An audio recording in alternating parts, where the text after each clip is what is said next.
Hey guys, and welcome to a video on how to fill a sketchbook. As a person who never actually finished a whole sketchbook herself, it might be a bit presumptuous to make a video about it, one would think, but let me explain why it isn't. First of all, we need to look at the obvious reason behind having a sketchbook, which is to sketch, draw, paint and experiment. To be unconstrained and free from the pressure of having to make a finished piece or to not destroy a beautiful new white canvas or gesso board.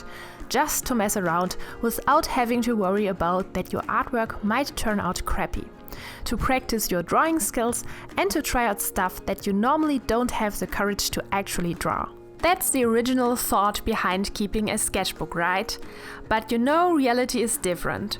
What are your thoughts when you open the first page of this amazingly beautiful and most importantly new sketchbook that you just bought?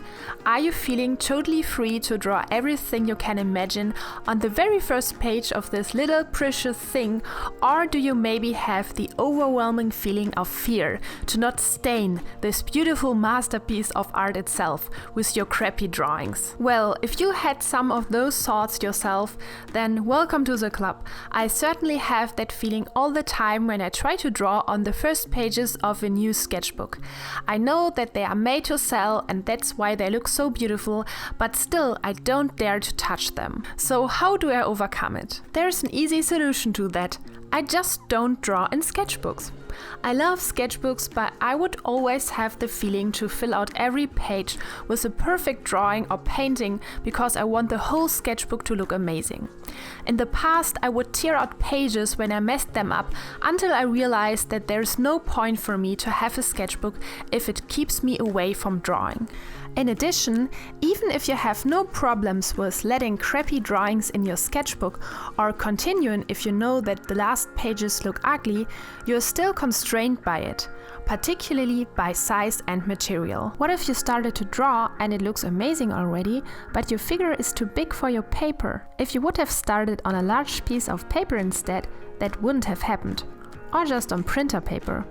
Then you can just tape some extra sheets of paper around your drawing and keep working on it. If the sketch turned out amazing, you can then scan or photograph it, transfer it to the right size of paper and make a finished work out of it.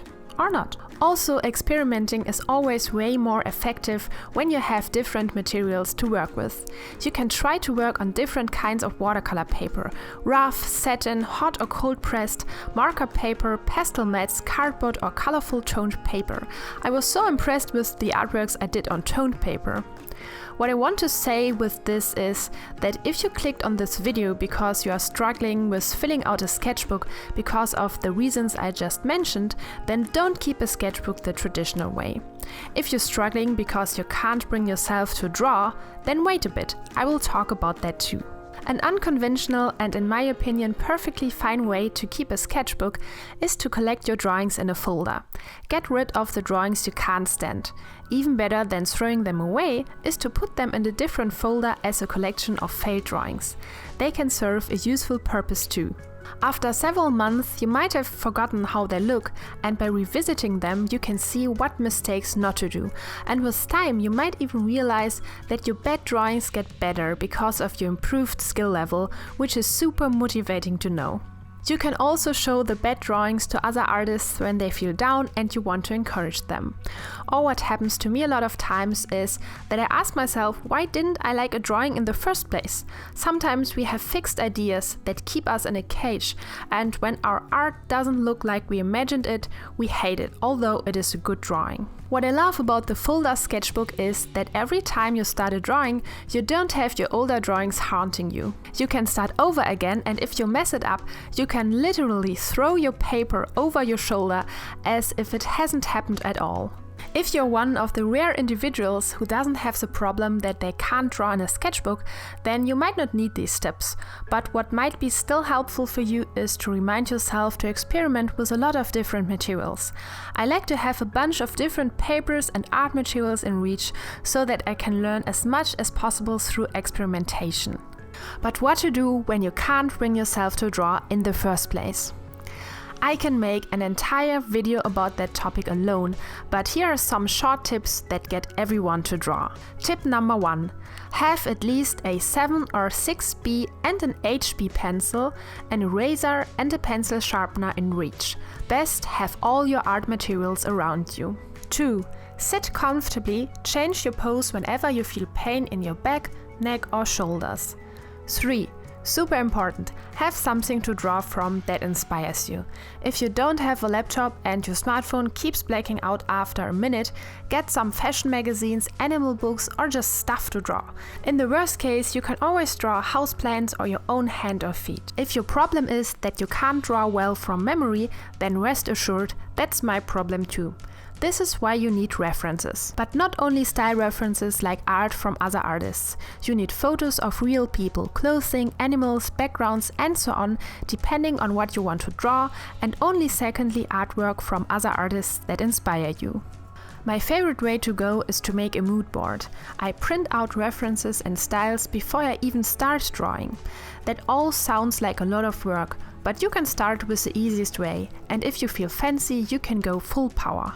I hope some of these tips were helpful and you don't feel bad if you can't keep a sketchbook the traditional way. By the way, the drawing in the background is fully dedicated to the spirit of experimentation.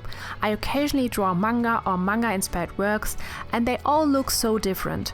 Most of the time they look like all of them were created by different artists. It might not look like it, but having done all these different styles helps me to find out what I like and which parts of every style I like to keep. And most importantly, it's pure practice for me. I'm not as good in creating more looser, illustrative, manga-like pieces than doing realistic art. But I want to be good in doing them, so I have to practice. I hope I could encourage you to embrace all your crappy drawings and remind yourself that practice and inspiration is really all you need. If you liked this video, give it a thumbs up, comment and subscribe to my channel. For in-depth painting tutorials, head over to my Patreon page and select the $5 reward tier. You get instant access to over 30 painting tutorials, which you can download, insights into my work in progress, helpful art material posts, and I answer all of your questions. For $10 a month, you get exclusive access to my live stream and real-time painting videos. For $15 and more, you get beautiful art surprises, fine art prints, original watercolor illustrations, and much more.